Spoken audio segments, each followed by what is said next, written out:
தமிழகத்தில் நடைபெறும் 2026 சட்டமன்ற தேர்தலில் அதிமுகவிற்கு ஆதரவளிப்பதாக ராஷ்டிரிய லோக் ஜனசக்தி கட்சி அறிவித்துள்ளது. சென்னை அசோக் நகரில் ராஷ்டிரிய லோக் ஜனசக்தி கட்சியின் மாநில மாவட்ட நிர்வாகிகள் ஆலோசனைக் கூட்டம் முன்னாள் நாடாளுமன்ற உறுப்பினர் தேசிய செயல் தலைவர் பிரான்ஸ்ராஜ் தலைமையில் தமிழகத்தில் நடைபெறும் 2026 சட்டமன்ற தேர்தலில் அதிமுகவிற்கு ஆதரவளிப்பதாக ராஷ்டிரிய லோக் ஜனசக்தி கட்சி அறிவித்துள்ளது. சென்னை அசோக் நகரில் ராஷ்டிரிய லோக் ஜனசக்தி கட்சியின் மாநில மாவட்ட நிர்வாகிகள் ஆலோசனைக் கூட்டம் முன்னாள் நாடாளுமன்ற உறுப்பினர் தேசிய செயல் தலைவர் திரு பிரான்ஸ்ராஜ் தலைமையில் தேசிய நிர்வாகிகளான திரு ஜி.வி. மணிமாறன், திரு மகத்தாப் ஆலம், திரு கிருஷ்ணராஜ், திரு யஷ்ராஜ், மாநில தலைவர் டாக்டர் ஏ.பி. சசிகுமாரின் ஏற்பாட்டில் நடைபெற்ற கூட்டத்தில் நடைபெறவுள்ள 2026 தமிழக சட்டமன்ற தேர்தலில் ராஷ்டிரிய லோக் ஜனசக்தி கட்சியின் சார்பில் 4 தொகுதிகள் போட்டியிடுவது எனவும் மற்ற தொகுதிகளில் அதிமுகவிற்கு ஆதரவளிப்பதாக முடிவெடுத்துள்ளனர். புதிய நிர்வாகிகளுக்கான பதவி நியமன சான்றிதழை தேசிய செயல் தலைவர் மற்றும் தேசிய நிர்வாகிகள் முன்னிலையில் மாநில தலைவர் டாக்டர் ஏ.பி. சசிகுமார் அவர்கள் வழங்கினார். மாநில தலைவர் டாக்டர் ஏ.பி. சசிகுமாரின் ஏற்பாட்டில் நடைபெற்ற கூட்டத்தில் நடைபெறவுள்ள 2026 தமிழக சட்டமன்ற தேர்தலில் ராஷ்டிரிய லோக் ஜனசக்தி கட்சியின் சார்பில் 4 தொகுதிகள் போட்டியிடுவது எனவும் மற்ற தொகுதிகளில் அதிமுகவிற்கு ஆதரவளிப்பதாக முடிவெடுத்துள்ளனர். புதிய நிர்வாகிகளுக்கான பதவி நியமன சான்றிதழை தேசிய செயல் தலைவர் மற்றும் தேசிய நிர்வாகிகள் முன்னிலையில் மாநில தலைவர் டாக்டர் ஏ.பி. சசிகுமார் அவர்கள் வழங்கினார்.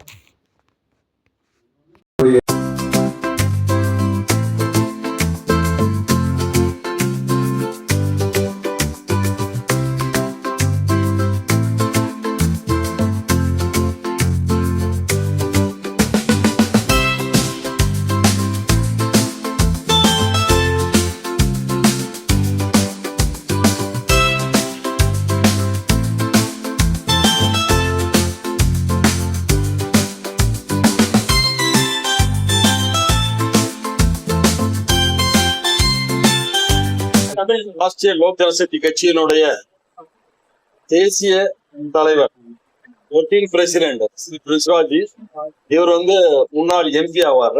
போன பீரியட்ல எம்பியா இருந்தாரு.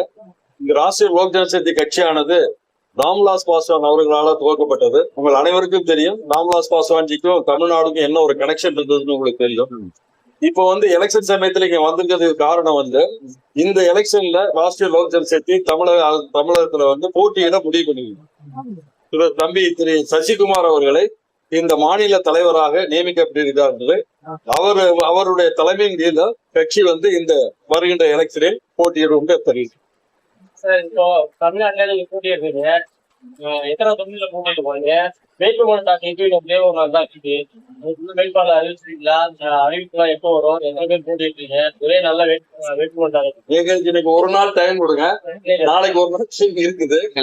ஏன்னா நாளைக்கு 6ஆம் தேதிக்குள்ள எங்களுடைய அனௌன்ஸ்மெண்ட் எல்லாம் சேர்ந்துரும். உங்களுக்கே தெரியும் தேசிய கட்சிகள் எல்லாம் எவ்வளவு சொல்லிட்டு இன்னைக்கு தலைவர்கள் இன்னைக்கு வந்திருக்கிறாங்க. இன்று இரவே நாங்க முடிவு பண்ணுவோம். நாளைக்கு அனௌன்ஸ் பண்ணுவோம். நாளை கழிச்சு நாங்க 234 தொகுதி இல்லைங்க, குறிப்பிட்ட சில தொகுதிகளை தேர்ந்தெடுத்திருக்கிறோம். அதை மறுபடியும் டிஸ்கஸ் பண்ணிட்டு இருக்கோம். எந்த தொகுதியில எந்த வேட்பாளர் போட்டு முக்கியமான பார்ட்டிகள்ல அதை நம்ம முடிவு பண்ணி சொல்லிடுவோம். தேசிய கட்சி ஆமா, தேசிய கட்சி அதிகம். ஆமா, இப்போ நீங்க எந்த அளவுக்கு சட்டமன்ற வர எலெக்ஷன்ல என்னோட செயல்பாடு ரொம்ப பெருசா இருக்கும்.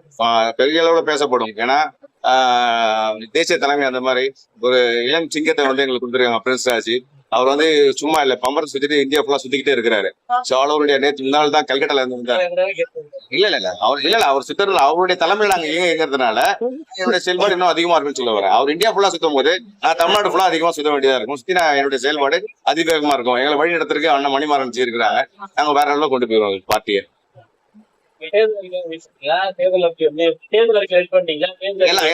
எல்லாமே ரெடி பண்ணியாச்சுங்க. நம்ம எந்தெந்த தொகுதி எந்தெந்த தொகுதி நிக்க போறோம், எந்தெந்த தொகுதி மற்ற கட்சிக்கு நம்ம சப்போர்ட் பண்ண போறோன்றத முடிவு பண்ணி நம்மளோட அறிக்கை